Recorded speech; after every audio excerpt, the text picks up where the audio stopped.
Ok, Sam, première question. Oh, j'ai la pression. Tu m'étonnes. Ton plus petit chiffre d'affaires vs ton plus gros chiffre d'affaires.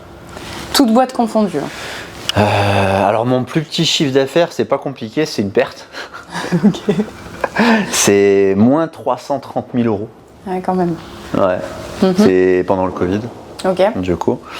Et mon plus gros, toute boîte confondue, on doit être à une belle année, peut-être 6 millions.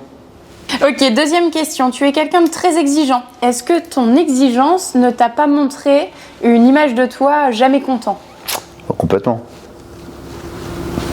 Je pense que ça me suffit pas. Ouais. Tout est dit dans l'énoncé, tu vois. Ok. En gros, si ça te suffit pas, t'es jamais content, tu veux toujours plus, c'est jamais au niveau. En fait, c'est cette exigence qui te tire vers le haut, mais la contrepartie, c'est de pas forcément te satisfaire et de te complaire de ce que tu as déjà. Et c'est pour ça que je travaille beaucoup d'ailleurs sur ça. En étant exigeant, comment tu as... Parce qu'aujourd'hui, tu es le roi pour déléguer. Sinon, on ne peut pas monter autant. Donc, tu as vraiment appris à déléguer. Mais en étant aussi exigeant, comment tu as appris à déléguer? J'ai appris en marchant déjà. Okay. C'est pas évident en fait, puisque moi je suis passé du mec qui fait faire et qui ensuite engage des gens qui font faire. Donc c'est très compliqué. J'ai pas fait d'école de management, etc. Donc du coup j'ai appris en marchant. Donc comment j'ai fait? Au fur et à mesure, en faisant des erreurs, en m'améliorant et du coup en me posant les questions, en appliquant des mesures correctives, encore une fois, en me disant j'ai peut-être pas fait ça bien ou peut-être c'était pas le bon profil, etc. Et au fur et à mesure, voilà. Après ce qui compte vraiment selon moi c'est l'humain. Partage la même valeur, les mêmes visions, qui est cette envie de mouiller le maillot, tu vois. Ouais. Et après, c'est des choses, le reste c'est des ajustements. Le management, c'est quoi pour toi?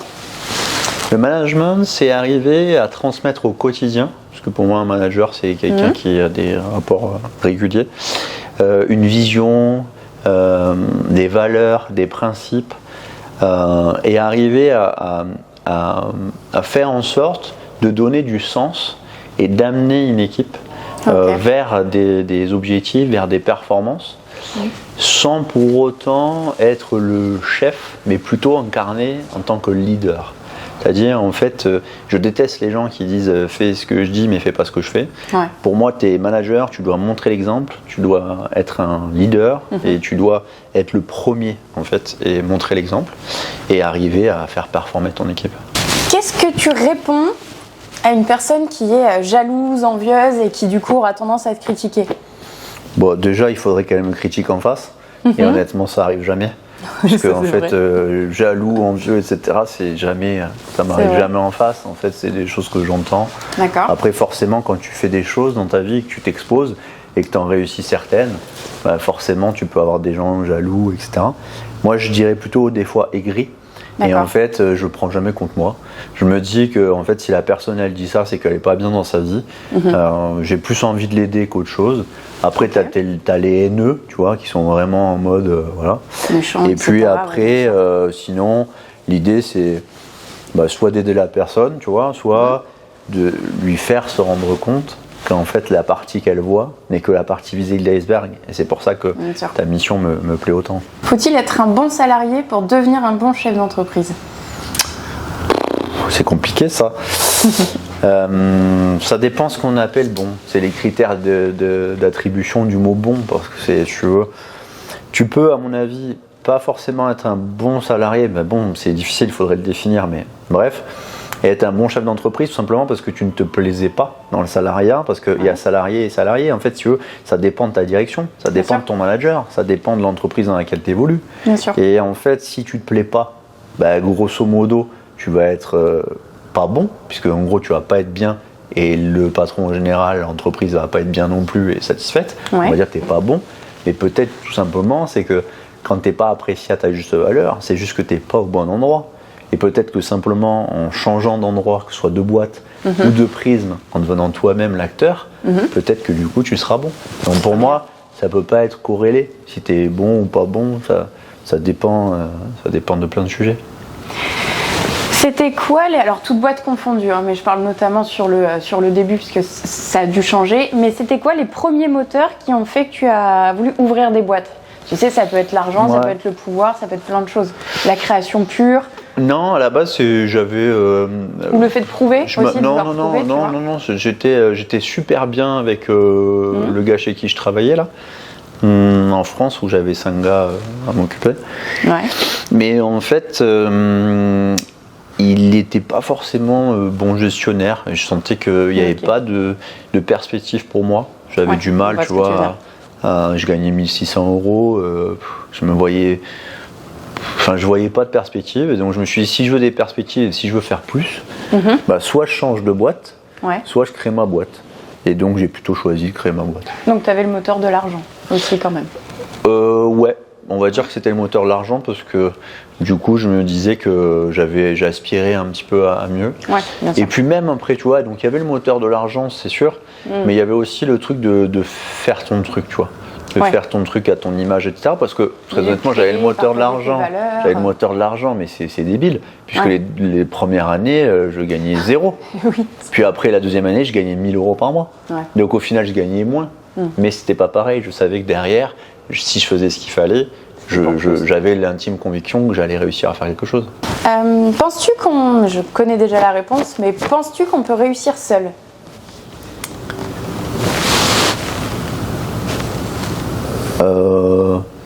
Oui. Je pense que c'est pas la réponse que tu attendais. Tu peux développer ? Oui, je pense qu'on peut réussir seul parce que, en fait, ça veut dire quoi réussir ? En fait, moi j'aime bien, tu vois, quand c'est précis et quand c'est défini. Si tu me donnais la définition de réussir, précisément, je pourrais te dire non. Ok. Mais là, est-ce qu'on peut réussir seul ? Est-ce que quelqu'un qui fait ses petites glaces artisanales, qui ont son petit tuk-tuk, qui fait 250 € de chiffre d'affaires, qui est super heureux, qui a du temps pour sa famille, qui fait sa passion, qui est les glaces, il est dans les glaces, qui voit le sourire des gens, des enfants, qui nourrit à donner les glaces, il est seul. Ouais. Est-ce qu'il a réussi ? Ça dépend de sa vision de la réussite. Donc on en revient à ta question. Je ne peux pas répondre précisément si je n'ai pas la définition de la réussite, mais si la question est large et que je dois me faire la définition de la réussite, pour moi je la quantifierai pas à l'argent. Donc du coup je pourrais dire que oui, on peut réussir seul, pour autant qu'on soit aligné avec ses envies, ses convictions, ses ambitions. On n'a pas tous les mêmes ambitions, on n'a pas tous les mêmes convictions. Et si lui, son kiff, c'est de vendre ses petites glaces et de donner du sourire aux enfants et d'avoir son salaire qui lui permet de payer son loyer, ça peut être le cas et donc je peux réussir seul. Pour toi, est-ce qu'il faut travailler nuit et jour pour réussir ses objectifs ? Alors, il y a quelques années, j'aurais plutôt tendance à te dire oui. Et aujourd'hui, c'est plutôt l'inverse, je te dirais non. En fait, je m'inspire beaucoup d'autres cultures et tout. Et si tu vois, dans les pays nordiques ou quoi, en France, en fait, si tu pars à 19h, et d'autant plus tu prends à Paris, tu vois, prends Paris, t'es avocat, machin, tu pars à 19h, ton boss, il va te poser une question, il va te dire, excuse-moi, t'as pris ton après-midi ? Parce que tu pars à 19h. Parce qu'on est en France sur une culture du présentéisme et se dire, ok, il faut être là pour, entre guillemets, faire du chiffre, faire plus, etc. Mais en fait, tu te rends compte que souvent, tu brasses de l'air. Parce que oui, moi j'ai beaucoup bossé. J'ai bossé samedi, j'ai bossé dimanche, j'ai bossé la nuit, j'ai bossé. Donc je suis mal placé pour dire que voilà, il faut pas bosser. Mais ce que je dis, c'est que des fois, tu peux faire mieux en moins de temps. Et que le temps n'est pas forcément corrélé avec le résultat. Et donc en fait, si tu veux, je pense que tu peux travailler mieux.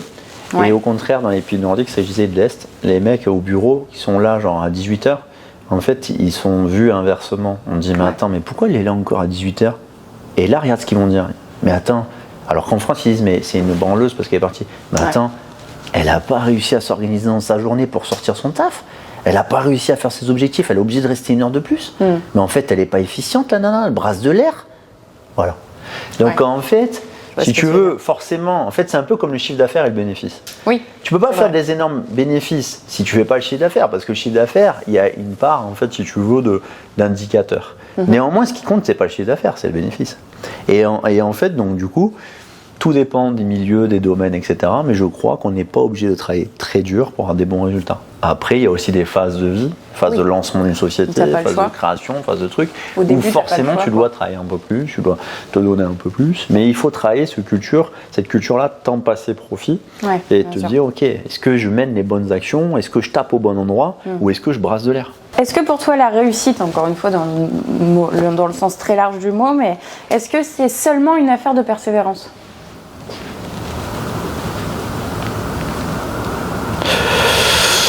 Et non. Et ça, c'est ce que j'ai essayé de te dire tout à l'heure dans ton coaching off one-to-one, c'est que si tu fais 1000 fois les mêmes actions, tu auras 1000 fois les mêmes résultats. Ouais. Et imagine que tu persévères à faire 1000 fois, 100 000 fois, 1 million de fois toujours la même connerie. Est-ce que tu vas réussir si tu fais pas le bon truc? Non. Voilà, donc tu as la réponse. Ta dernière nuit blanche de stress? Ah, nuit blanche totale? Ouais, enfin, tu sais, vraiment Ou genre, je me réveille dans la nuit, je pense à des trucs. Ouais. Alors, je me réveille dans la nuit. Merde, quoi. Alors, je t'explique. Je me réveille dans la nuit, je pense à des trucs, c'est tout le temps. Ok. Parce que mon cerveau s'arrête difficilement et du coup, je pense tout le temps à des trucs. Machin, je me réveille, je vais aux toilettes, je pense à un truc. Des fois, je fais des conneries, il faut pas faire ça et j'essaie de faire attention. Je check un mail, je réponds. Donc, c'est un peu du délire, tu vois. 2h, 3h du mat. Je fais pareil, ça peut te Mais il faut surtout pas le faire. Mais c'est pas grave. Après, je le fais parce que je sens que je peux le faire et que je suis pas psychologiquement à un point où je dois faire attention à moi. Bien sûr. Maintenant, honnêtement, on va dire que c'était jusqu'en 2015, 2016. Après, j'ai eu des hauts, des bas, tu vois, avec ces trucs, beaucoup de bas, avec l'incendie, avec tous ces trucs. Mais par contre, j'avais choisi. Et ça, c'est différent, tu vois. Parce que ce que j'ai dit nulle part, c'est qu'en fait, en 2016, j'aurais pu m'arrêter de bosser. Parce que moi, j'ai fait de l'oseille dans l'immobilier. Et en fait, je m'étais posé la question en 2016 de me dire, ok, est-ce que t'arrêtes, tu revends tes trucs et tu gardes des trucs en loc et avec ce que tu fais, tu auras un salaire très correct qui te permet de plus jamais bosser ta life, plus bosser entre guillemets, tu peux faire d'autres opérations immobilières, mais en gros, tu crées pas des boîtes, tu te fais pas chier à engager 50 personnes, c'est quand même deux trucs différents. Et en fait, non, je me suis dit, ok, je vais engager des gens, je vais créer des boîtes, je vais faire des choses. Donc ce que je fais le fais avec passion, je le fais avec le cœur, je le fais parce que j'ai envie, je le fais pas par obligation. Alors ça devient des fois des obligations, parce que quand tu dois payer 40 salaires, 50 salaires, forcément. Mais c'est pas pareil, tu vois. C'est voulu, c'est choisi. Oui, bien sûr. Donc voilà. Est-ce que les réseaux sociaux donnent une image du business de manière générale trop facile? Complètement. Trop accessible, trop facile. Et si, comme on discutait la dernière fois ensemble, LinkedIn, le SMIC c'est 10K, mais on en a longuement parlé et ça fera l'objet justement d'une prochaine vidéo. Mais est-ce qu'il n'y a pas une image trop facile, trop lisse du business qui en fait peut être hyper destructrice pour d'autres personnes? Complètement. En fait, si tu veux, je pense que, comme on le disait, dans les réseaux sociaux, c'est un peu normal. Tu as tendance à montrer que le bien. Tu sais, j'aime bien le truc Insta vs Real Life. Donc Insta, t'as le truc hyper clean, la maison, machin, et puis Real Life, tu vois que c'est le bordel, t'as le gamin qui a foutu les jouets, truc etc., partout. C'est ça la vérité. Sauf que qu'est-ce qui est entre guillemets vendeur? Quand tu t'exprimes sur les réseaux sociaux, alors à part les trucs si t'es en compte privé, machin, si t'es en public, tu t'attends à ce que tu sois vu par des clients, par des prospects, que tu puisses générer des trucs.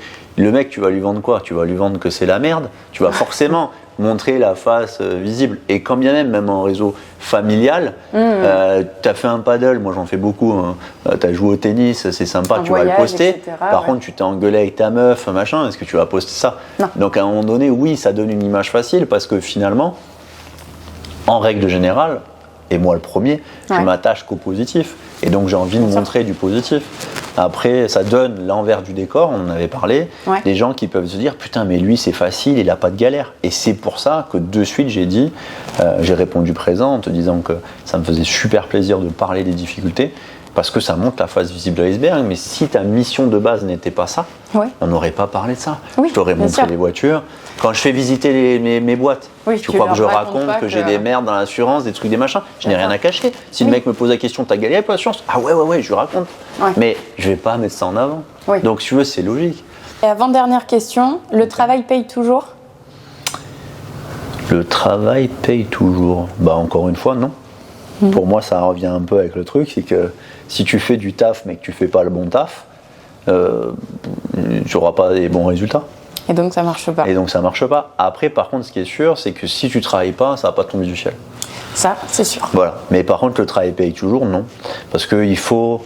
En fait, le business, en général, il faut que tu aies le bon produit, que tu sois sur le bon marché, que tu aies la bonne offre, que tu sois dans le bon moment. Parce qu'il y a aussi une question de momentum dans le business. Bien sûr. Question de momentum. Voilà. Mais des fois, tu fais tout ça. En fait, moi, j'appelle ça, tu vois, tu laboures ton champ, tu plantes tes graines et tu mets de l'eau. Voilà. Donc, tout ça, tu as fait, tu vois. Mais est-ce que le soleil va se lever?